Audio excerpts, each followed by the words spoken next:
Thank you very much, and a warm welcome also from my side, and thank you for joining.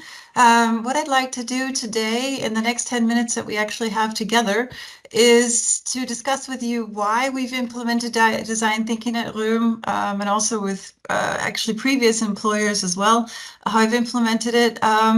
To show you how we've used it to enhance our user experience and become more innovative. So at the end of the 10 minutes today, I hope to also give you some practical takeaways that you can also begin to implement with your own organizations as well. So before I begin on how we've implemented design thinking, I'd like to take you through our story as to our why we decided to launch a new online channel, because that is also the design thinking plays a critical role then in supporting us with our why. And it's been critical to being able to achieve this why within our organization. And of course, then we'll also talk about the how. So we started with we started then with the objective to make procurement easy then for our customers. So our goal there is really to create customer moments of delight then. That was really our objective. And how we want to do that, or how we do that, is by creating tools which make the jobs easier for our customers as well as our employees. And that's really critical and important, is that we feel that our internal users of the system or a portal are just as relevant actually as our customers as well, because without their support, we also won't have the adoption with our customers.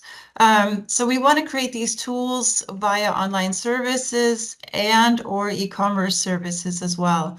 And the focus has really been there on increasing the collaboration, particularly between customer service and sales and our customers. So to use these tools to support them with their common discussions that they have together. So for example, through screen sharing. The other key objective that we have is that we want a gateway for our customers so that they can actually access the data from the company. And of course, that data should be timely, it should be correct. And that plays a really key point because it should also be easy to use. It shouldn't look or feel like an SAP system. And all this basically has supported us with becoming more competitive in the market. So we felt like this is a really key part of being competitive.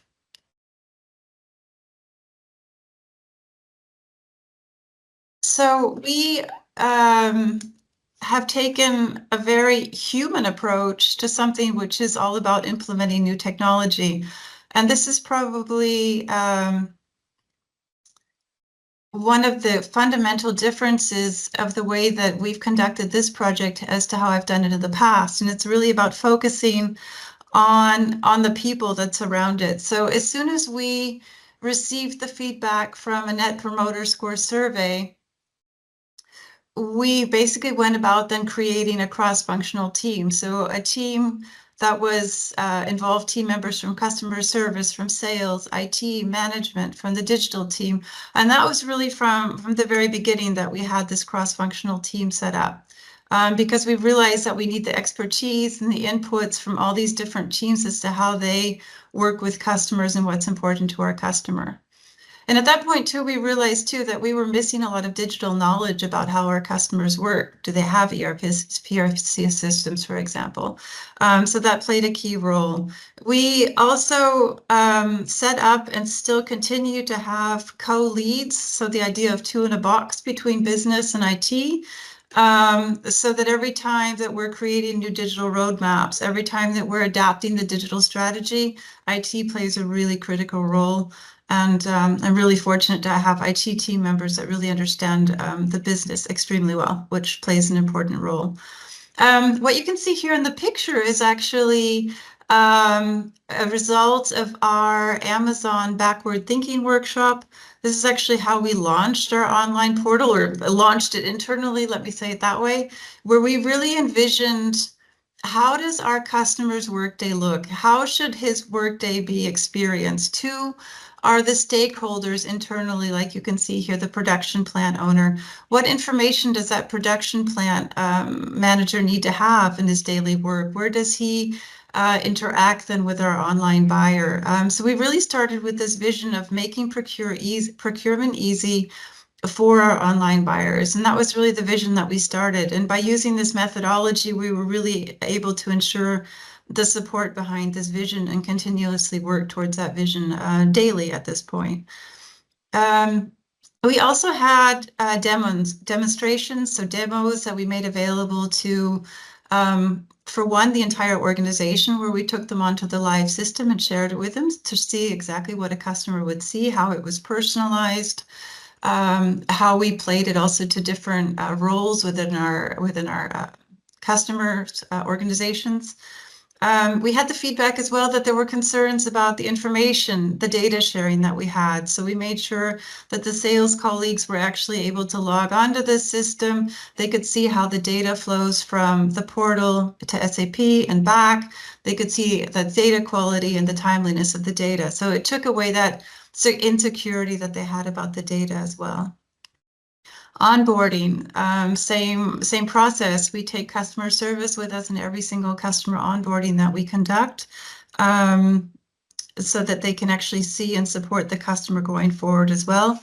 And of course, also with management, same idea that we also have steering committees even after the go live phase in order to make sure that we have the head of IT also together with our board so that we have common alignments on the new functionalities and on the roadmap. So the next area focuses more on how we focused on the customer. And for one, really important is that your customer journey fits and is aligned as well with your overall strategy, with your company strategy, with digitalization, so that you don't end up, as this cartoon is showing as well. So that's the journey that what we've done as well is reviewed our customer journey to understand then where might online actually provide a better experience than during other areas. So we really evaluated then how can we use this customer journey in the procurement transformation process, and evaluated each step of the journey from the beginning, from research, for example, to also retaining the customer to figure out then what's the best experience that we can have. This entails then bringing together your design experts, again, IT, your process owners, and also experts from the business to evaluate then what really are the pain points and what can we create a new experience. And it also entails some new ways of thinking. For example, we just implemented an easy way for the customer to enter complaints or send us complaint feedback.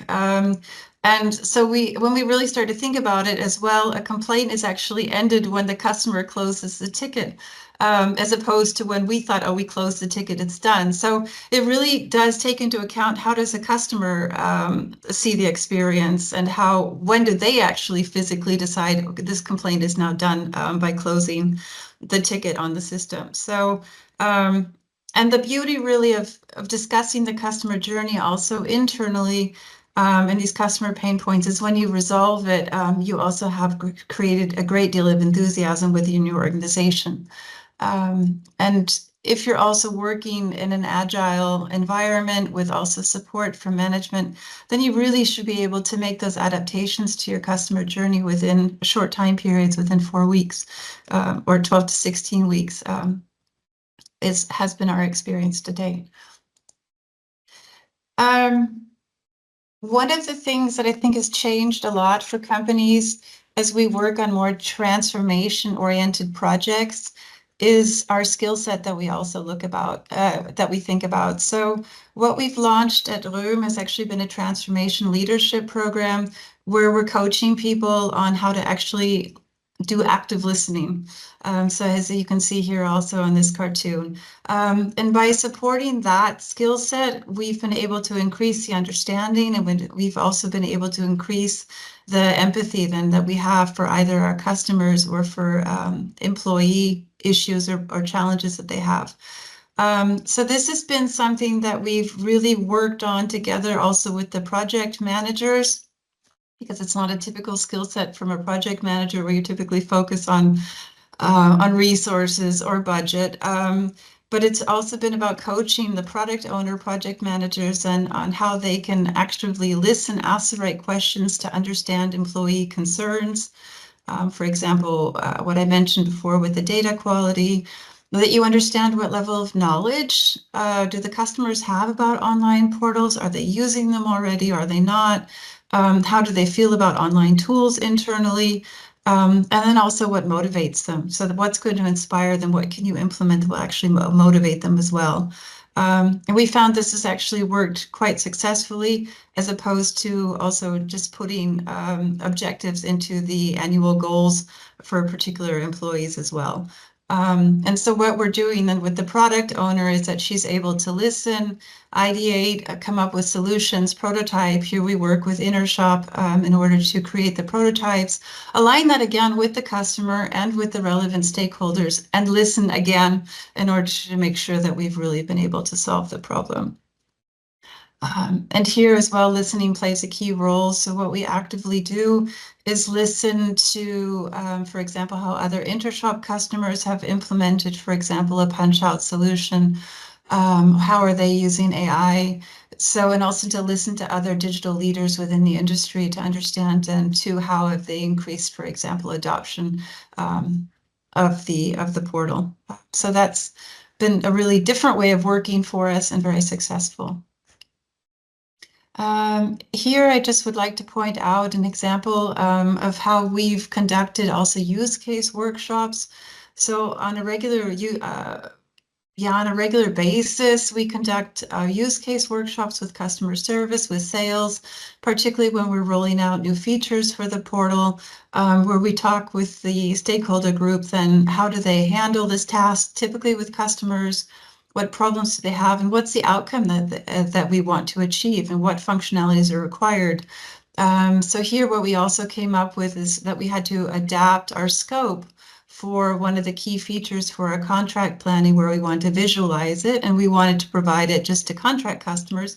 And it came out from the sales rep, no, actually, they actually want this to be available for all customers in their planning.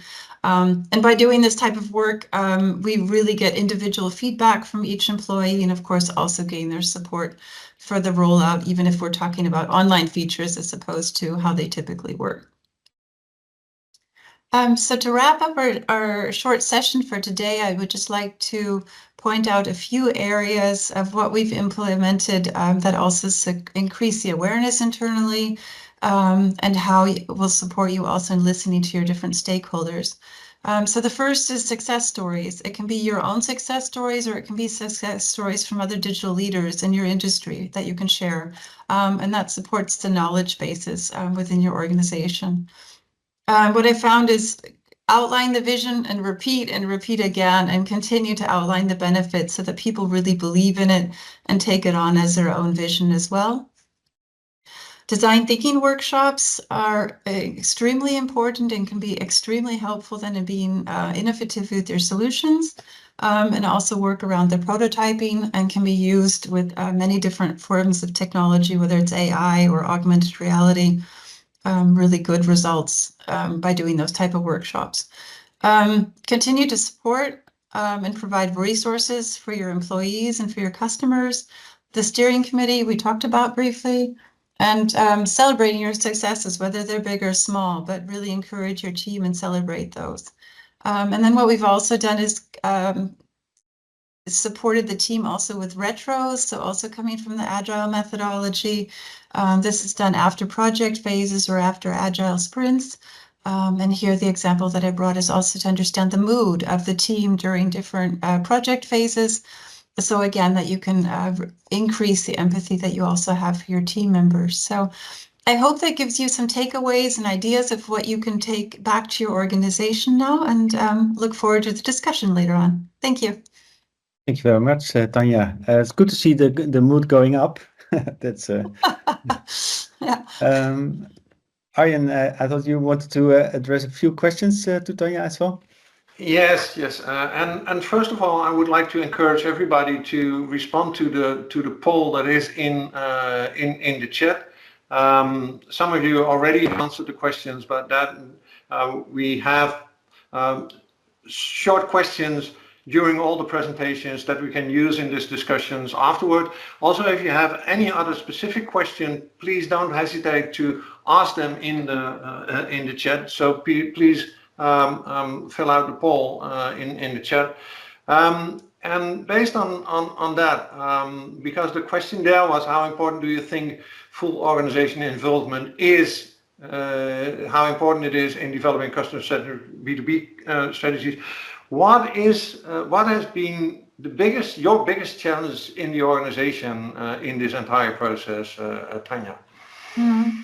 I think our biggest challenge so far is to make sure that when we're making decisions, also on new features or on strategy, or on strategic project, is that we back it up with actually validated customer feedback. So to actually go back to the employees and ask, well, what customers did you speak to? Did you conduct an NPS survey?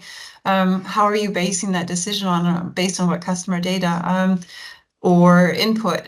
So that's been something that we're constantly, asking the team members to go back and reflect on, or how can they get that information? So that's really about becoming customer-centric, is involving the customer voice into the decisions that we're making on a daily basis. And I think that's been our biggest challenge, is to continuously ask and have the team go back and look for customer data. And what was the entire organization on board right from the start, or which stakeholders did you really need to get this all going? We had a lot of resistance in the beginning, particularly from management and also from sales colleagues, because the feeling was that we know our customers already, and so that we don't need any additional insights or feedback. And what we're learning now and going through is ultimately that we also have our CRM support us with insights about how the customer works. How do they typically like to order? Where do they do their research? Are they using other marketplaces online? So it's a lot of additional customer insights that we're adding into that CRM, so that we have a completely different holistic view of our customer data. So no, there was definitely resistance there, and entailed discussions with management as to why we wanted to take this approach, and it's ongoing. Yes, that's what you said, that you constantly have to repeat the message, and I understand. If you look at the role of AI, because we didn't discuss that here, how are you looking at that? How are you already applying that, or what is your vision on how this will impact all the things you are currently doing? So AI is going to be incredibly important for us in terms of the online platform, in supporting us with further personalization, and also the marketing automation. So we're in the chemical industry, so for us there's a lot of documentation certification that needs to be provided. So if we can automate a lot of those processes based on when we know the customer plans on reordering, that will greatly reduce the amount of staff that we need to have on board for that. So we would like to use it further for the personalization also. So the AI chatbot is something that's will be incredibly helpful in helping the customer place orders, and also finding the documentation, certification, and that they need also on the platform. So we see it as a key driver to allowing the customer to quickly find answers to their questions if we can use large language models there. And do you then see it as a tool to create efficiency and reduce staff, or as a tool to enhance the experience and to build more business, or how do you look at that? Yeah, right now our primary focus is to use internal applications, for example, the Microsoft Copilot, so that we can increase our learnings inside the organization first and create the trust with also AI before we start to look at more customer-facing models. So we'll basically be using AI to predominantly support the efficiency, and also make the jobs easier for the lives of our employees first and primarily, and also to gain that trust in the new technology.